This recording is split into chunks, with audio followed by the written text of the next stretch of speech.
আমার আল্লাহ বলে এই জমিনটা আমি পুরায়া তামা বানা দিব। এই জমিনের মধ্যে যত পানি আছে পানিগুলো আমি আল্লাহ পুরায়া ছাই বানা দিব। যেদিন কিচ্ছু বলতে কিচ্ছু থাকবে না, সেদিন থাকবে শুধু আমার আল্লাহ। আজকে কার জন্য সুদ খাও, কার জন্য ঘুষ খাও, কার জন্য ব্যভিচার করো, কার জন্য অন্যায় করো রে মন, কার জন্য তোমরা এত বাদই করো। আরে আজকে একটা কথা বলতে গেলে কষ্ট হয়। এই জমিনটা আল্লাহ পুরায়া তামা বানায়া দিবে।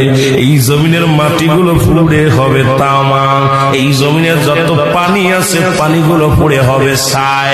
এই দুনিয়ার মধ্যে কিচ্ছু যেদিন থাকবে না, ওই তুরস্কের কত বাহাদুর, কত টাকাওয়ালা মিনিটের মধ্যে